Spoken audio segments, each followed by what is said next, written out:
আপনার লাইফে কে আপনাকে ছেড়ে গেল, কে ইগনোর করলো, আর কে আপনার পেছনে বসে বদনাম করলো তা দেখার জন্য আপনি আপনার হাতে মোটেই সময় রাখবেন না, কারণ তারা আপনার লাইফে কোনো ইম্পর্টেন্ট পার্সনই না। কিন্তু কে আপনার লাইফে থেকে গেল, কে খারাপ সময়ে আপনার পাশে থাকলো, সেটা কিন্তু আপনার কাছে মোস্ট ইম্পর্টেন্ট ম্যাটার, কারণ তারাই আপনার সাথে সারাটা জীবন থাকবে, আপনার দুঃখে কষ্টে দুর্দিনে সব সময়। কারণ যারা ছেড়ে যাওয়ার তারা ছেড়ে যাবেই, আর যারা আপনাকে ইগনোর করবে আপনিও সেম তাদেরকে ইগনোর করবেন। আর যে আপনার পেছনে বদনাম করবে তাদেরকে আপনি একটা ধন্যবাদ দিবেন, কারণ তাদের কাছে যথেষ্ট সময় আছে আপনাকে নিয়ে কথা বলার। কিন্তু যারা আপনার লাইফে সারা জীবন থাকে, আপনার খারাপ সময়ে ভালো সময়ে সব সময় আপনার সাথে থাকে, তারাই হলো দিন শেষে আপনার প্রকৃত বন্ধু, আর তারাই হলো আপনার আপনজন, মানে পরিবার। আর পরিবারই কিন্তু আপনার লাইফে সারাটা জীবন থেকে যাবে। আপনি লাইফে যত ভুলই বা করেন না কেন, যতবারই করেন না কেন, আপনার পরিবার কখনো আপনার হাত ছেড়ে চলে যাবে না। আপনাকে আপনার ভুলটা বারবার দেখিয়ে দেবে, কিন্তু তাও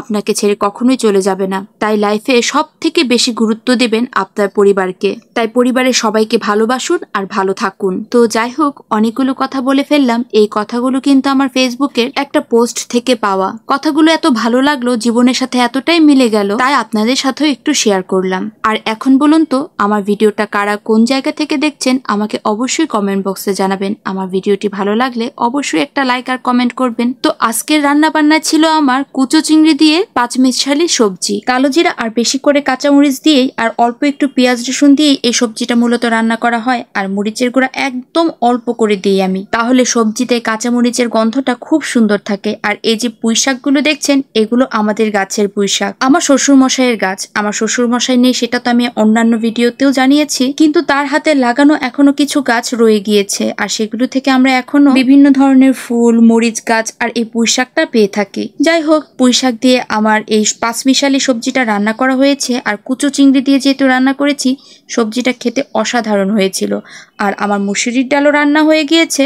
এবার আমি রান্না করব হচ্ছে ইলিশ মাছের তেল ভুনা। আমার শ্বশুর বাড়িতে এটাকে ইলিশ মাছের লুকা বলে। আপনারা এই ইলিশ মাছের লুকাটাকে বা তেলটাকে কারা কি নামে চিনেন সেটা আমাকে অবশ্যই কমেন্ট বক্সে জানাবেন। প্রথমে আমি তেলে কালো জিরা, কাঁচামরিচ, অল্প একটু রসুন আর ভালো করে বেশি করে পেঁয়াজ দিয়েছি। আর এরপরে দিয়ে দিয়েছি বোয়াল মাছের তেলগুলো। পেঁয়াজটা ভালো করে ভাজার পরে দিয়েছি, আর এরপরে বেশি করে একটু হলুদ আর মরিচের গুঁড়ো দিয়েছি। আর এসব খাবার একটু ঝাল ঝাল না হলে কিন্তু ভালো লাগে না। এই তো এবার আমি দিয়ে দিচ্ছি ইলিশ মাছের লুকাগুলো। এটা খেতে এত ভালো হয়, আমার শ্বশুর বাড়িতে এটা আমি প্রথম খেয়েছি, এর আগে আমি কখনো খাইনি। আগে তো মা রান্না করতো, মার হাতের রান্নার টেস্টই অন্যরকম। যত ভালো করেই আমি চেষ্টা করি না কেন, কিন্তু মার মতো কখনোই হয় না। যাই হোক, এই তো আমার কিন্তু হয়েই গিয়েছে। দিয়ে দিলাম কয়েকটা কাঁচামরিচ, আর এটাকে ভালো করে আমি ভেজে নিয়েছি।